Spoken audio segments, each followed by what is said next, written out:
റോമാക്കാർക്ക് എഴുതിയ സുവിശേഷം 3-ാം അധ്യായം 1 മുതൽ 31 വരെയുള്ള വാക്യങ്ങൾ.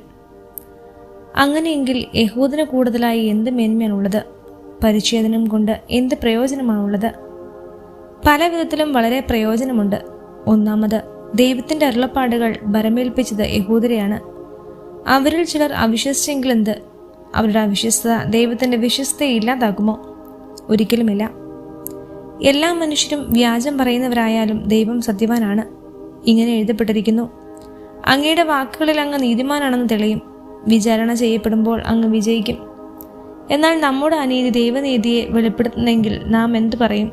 മാനുഷികമായ രീതിയിൽ ഞാൻ ചോദിക്കട്ടെ, നമ്മുടെ നേരെ കോപിക്കുന്ന ദൈവം നീതിയില്ലാത്തവനാണെന്നോ? ഒരിക്കലുമില്ല. ആണെങ്കിൽ ദൈവം ലോകത്തെ എങ്ങനെ വിധിക്കും? എൻ്റെ അസത്യം വഴി ദൈവത്തിൻ്റെ സത്യം അവിടുത്തെ മഹത്വം വർദ്ധിപ്പിക്കുന്നെങ്കിൽ എന്നെ പാപി എന്ന് വിധിക്കുന്ന എന്തിന്? അപ്പോൾ നന്മയുണ്ടാകാൻ വേണ്ടി തിന്മ ചെയ്യുമെന്നോ? ഞങ്ങൾ ഇങ്ങനെ പഠിപ്പിക്കണമെന്ന് ഞങ്ങളെപ്പറ്റി ചിലർ ദൂഷണം പറയുന്നുണ്ട്. ഇവർക്ക് നീതിയുക്തമായ ശിക്ഷ ലഭിക്കും. അപ്പോഴെന്ത്?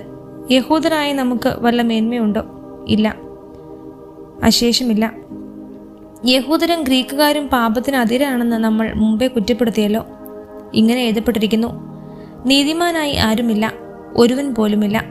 കാര്യം ഗ്രഹിക്കുന്നവനില്ല, ദൈവത്തെ അന്വേഷിക്കുന്നവനുമില്ല. എല്ലാവരും വഴിതെറ്റിപ്പോയി, എല്ലാവർക്കും ഒന്നടങ്കം തെറ്റുപറ്റിയിരിക്കുന്നു. നന്മ ചെയ്യുന്നവനില്ല, ഒരുവനുമില്ല. അവരുടെ തൊണ്ട തുറന്ന ശവക്കുഴിയാണ്. അവർ തങ്ങളുടെ നാവ് വഞ്ചനയ്ക്ക് ഉപയോഗിക്കുന്നു. അവരുടെ അധരങ്ങളുടെ ചുവട്ടിൽ സർപ്പവിഷമുണ്ട്. അവരുടെ വായ് ശാപവും കയ്പും കൊണ്ട് നിറഞ്ഞിരിക്കുന്നു. അവരുടെ പാദങ്ങൾ രക്തം ചൊരിയാൻ വെമ്പുന്നു. അവരുടെ പാദങ്ങളിൽ നാശവും ക്ലേശവും പതിയിരിക്കുന്നു. സമാധാനത്തിന്റെ മാർഗം അവർക്ക് അറിഞ്ഞുകൂടാ. അവർക്ക് ദൈവഭയമില്ല. നിയമത്തിന്റെ അനുശാസനങ്ങളെല്ലാം നിയമത്തിന് കീഴ്വരലാണോ പറയപ്പെട്ടിരിക്കുന്നതെന്ന് നമുക്കറിയാം. എല്ലാ അധരങ്ങളെയും നിശബ്ദരാക്കുന്ന ലോകം മുഴുവൻ ദൈവത്തിന്റെ മുമ്പിൽ കണക്ക് ബോധിപ്പിക്കുന്നതിന് വേണ്ടിയാണത്. നിയമം അനുഷ്ഠിക്കുന്നത് കൊണ്ട് ഒരുവന് അവിടുത്തെ സന്നദ്ധിയിൽ നീതീകരിക്കപ്പെടുകയില്ല. നിയമം വഴി പാപത്തെക്കുറിച്ച് ബോധമുണ്ടാകുന്നേ ഉള്ളൂ. നിയമവും പ്രവാചകന്മാരും സാക്ഷ്യപ്പെടുത്തിയിട്ടുള്ള ദൈവനീതി നിയമത്തിലൂടെ അല്ലാതെ ഇപ്പോൾ വെളിപ്പെട്ടിരിക്കുന്നു. ഈ ദൈവനീതി വിശ്വസിക്കുന്ന എല്ലാവർക്കും ആരെന്നുള്ള വ്യത്യാസം കൂടാതെ യേശുക്രിസ്തുവിലുള്ള വിശ്വാസം വഴി ലഭിക്കുന്നതാണ്. എല്ലാവരും പാപം ചെയ്ത ദൈവമഹത്വത്തിന് അയോഗ്യരായി. അവർ അവിടുത്തെ കൃപയാൽ യേശുക്രിസ്തു വഴിയുള്ള വീണ്ടെടുപ്പിലൂടെ സൗജന്യമായി നീതീകരിക്കപ്പെടുന്നു. വിശ്വാസം വഴി സംലബ്ധമാകുന്ന രക്തം കൊണ്ടുള്ള പാപപരിഹാരമായി ദൈവം അവനെ നിശ്ചയിച്ചു തന്നു.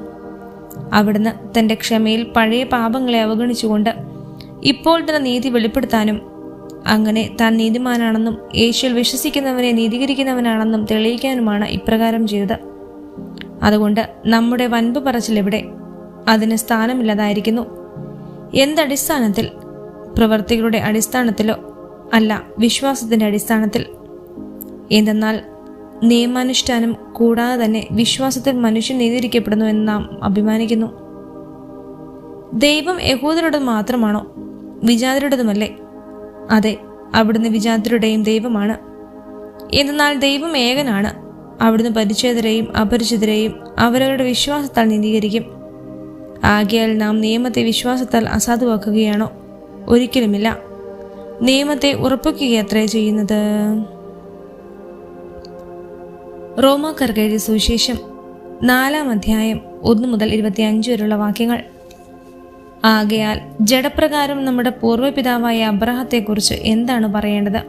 അബ്രഹാം പ്രവൃത്തികളാണ് നീതീകരിക്കപ്പെട്ടതെങ്കിൽ അവന് അഭിമാനത്തിന് വകയുണ്ട്, ദൈവസന്നിധിയിലെന്ന് മാത്രം. വിശുദ്ധലിഖിതം പറയുന്നത് എന്താണ്? അബ്രഹാം ദൈവത്തിൽ വിശ്വസിച്ചു, അതവന് നീതിയായി പരിഗണിക്കപ്പെട്ടു. ജോലി ചെയ്യുന്നവന്റെ കൂലി കണക്കാക്കപ്പെടുന്നത് ദാനമായിട്ടല്ലേ, അവകാശമായിട്ടാണ്. പ്രവർത്തികൾ കൂടാതെ തന്നെ പാപിയെ നീതീകരിക്കുന്നവനിൽ വിശ്വസിക്കുന്നവന്റെ വിശ്വാസം നീതിയായി പരിഗണിക്കപ്പെടുന്നു. പ്രവർത്തികൾ നോക്കാതെ തന്നെ നീതിമാനെന്ന ദൈവം പരിഗണിക്കുന്നവന്റെ ഭാഗ്യം ദാവീദ് വർണ്ണിക്കുന്നു. അതിക്രമങ്ങൾക്ക് മാപ്പും പാപങ്ങൾക്ക് മോചനവും ലഭിച്ചവൻ ഭാഗ്യവാൻ. കർത്താവ് കുറ്റം ചുമത്താത്തവൻ ഭാഗ്യവാൻ. പരിച്ഛേദിതർക്ക് മാത്രമുള്ളതാണോ ഈ ഭാഗ്യം? അതോ അപരിചിതർക്കുമുള്ളതാവോ? അബ്രഹാത്തിന് വിശ്വാസം നീതിയായി പരിഗണിക്കപ്പെട്ടു എന്നാണല്ലോ നാം പറയുന്നത്. എങ്ങനെയാണ് പരിഗണിക്കപ്പെട്ടത്? അവൻ പരിച്ഛേദനായിരുന്നപ്പോഴോ അപരിചിതനായിരുന്നപ്പോഴോ? പരിച്ഛേദനായിരുന്നപ്പോഴല്ല, അപരിച്ഛേദനായിരുന്നപ്പോൾ. അപരിച്ഛേദനായിരുന്നപ്പോൾ വിശ്വാസം വഴി ലഭിച്ച നീതിയുടെ മുദ്രയായി പരിച്ഛേദനമെന്ന അടയാളം അവൻ സ്വീകരിച്ചു. ഇത് പരിച്ഛേദനം കൂടാതെ വിശ്വാസികളായി തീർന്ന എല്ലാവർക്കും അവൻ പിതാവാകേണ്ടതിനും അങ്ങനെ അത് അവർക്ക് നീതിയായി പരിഗണിക്കപ്പെടേണ്ടതിനുമായിരുന്നു. മാത്രമല്ല, അതുവഴി അവൻ പരിച്ഛേദരുടെ പരിച്ഛേദനം ഏൽക്കുക മാത്രമല്ല, നമ്മുടെ പിതാവായ അബ്രാഹത്തിന് പരിച്ഛേദനത്തിനുണ്ടായിരുന്ന വിശ്വാസത്തെ അനുഗമിക്കുകകൂടിയേ ചെയ്തവരുടെ പിതാവായി. ലോകത്തിന്റെ അവകാശിയാകും എന്ന വാഗ്ദാനം അബ്രാഹത്തിനോ അവന്റെ സന്തതിക്കോ ലഭിച്ചത് നിയമത്തിലൂടെയല്ല, വിശ്വാസത്തിന്റെ നീതിയിലൂടെയാണ്. നിയമത്തെ ആശ്രയിക്കുന്നവർക്കാണ് അവകാശമെങ്കിൽ വിശ്വാസം നിരർത്ഥകവും വാഗ്ദാനം നിഷ്ഫലവുമായി തീരും. എന്തെന്നാൽ നിയമം ക്രോധത്തിന് ഹേതുവാണ്, നിയമത്തിലല്ലാത്ത ലംഘനമില്ല. അതിനാൽ വാഗ്ദാനം നൽകപ്പെട്ടത് വിശ്വാസത്തിന്റെ അടിസ്ഥാനത്തിലാണ്. അതൊരു ദാനമായിരിക്കുന്നതിനും അങ്ങനെ അബ്രാഹത്തിന്റെ എല്ലാ സന്തതിക്കും, നിയമം ലഭിച്ച സന്തതിക്ക് മാത്രമല്ല, അബ്രാഹത്തിന്റെ വിശ്വാസത്തിൽ പങ്കുചേരുന്ന സന്തതിക്കും ലഭിക്കുമെന്ന ഉറപ്പുണ്ടായിരുന്നതിനും വേണ്ടിയാണ്. അവൻ നമ്മളെല്ലാവരുടെയും പിതാവാണ്. ഞാൻ നിന്നെ അനേകം ജനതകളുടെ പിതാവാക്കിയിരിക്കുന്നു എന്ന് എഴുതിയിരിക്കുന്നുവല്ലോ. മരിച്ചവർക്ക് ജീവനും അസ്തിത്വമില്ലാത്തവർക്ക് അസ്തിത്വവും നൽകുന്നവന്റെ മുമ്പിൽ അവൻ വിശ്വാസമർപ്പിച്ച ദൈവത്തിന്റെ സന്നദ്ധിയിൽ ഉറപ്പുള്ളതായിരുന്നു എന്ന ഈ വാഗ്ദാനം. നിന്റെ സന്തതി ഇപ്രകാരമായിരിക്കുമെന്ന് പറയപ്പെട്ടതനുസരിച്ച് താൻ അനേകം ജനതകളുടെ പിതാവാകുമെന്ന പ്രതീക്ഷയ്ക്ക് സാധ്യത ഇല്ലാതിരുന്നിട്ടും പ്രതീക്ഷയോടെ അവൻ വിശ്വസിച്ചു. 100 വയസ്സായ തന്റെ ശരീരം മൃതപ്രായമായിരുന്നെന്നും സാറായുടെ ഉദരം വന്ധ്യമാണെന്നും അറിയാമായിരുന്നിട്ടും അവന്റെ വിശ്വാസം ദുർബലമായില്ല. വിശ്വാസമില്ലാത്തവനെ പോലെ ദൈവത്തിന്റെ വാഗ്ദാനത്തിനെതിരായി അവൻ ചിന്തിച്ചില്ല. മറിച്ച് ദൈവത്തെ മഹത്വപ്പെടുത്തിക്കൊണ്ട് അവൻ വിശ്വാസത്താൽ ശക്തി പ്രാപിച്ചു. വാഗ്ദാനം നിറവേറ്റാൻ ദൈവത്തിന് കഴിയുമെന്ന് അവന് പൂർണ്ണ ബോധ്യമുണ്ടായിരുന്നു. അതുകൊണ്ടാണ് അവന്റെ വിശ്വാസമാണ് നീതിയെ പരിഗണിക്കപ്പെട്ടത്. അവനത് നീതിയെ പരിഗണിക്കപ്പെട്ടു എന്ന് എഴുതിയിരിക്കുന്നത് അവനെ സംബന്ധിച്ച് മാത്രമല്ല, നമ്മെ സംബന്ധിച്ചും കൂടിയാണ്. നമ്മുടെ പാപങ്ങളുടെ മോചനത്തിനായി മരണത്തിന് ഏൽപ്പിക്കപ്പെടുകയും നമ്മുടെ നീതീകരണത്തിനായി ഉയർപ്പിക്കപ്പെടുകയും ചെയ്ത നമ്മുടെ കർത്താവായ യേശുവിനെ മരിച്ചവരിൽ നിന്ന് ഉയർപ്പിക്കുന്നവനിൽ വിശ്വസിക്കുന്ന നമുക്കും അത് നീതിയായി പരിഗണിക്കപ്പെടും.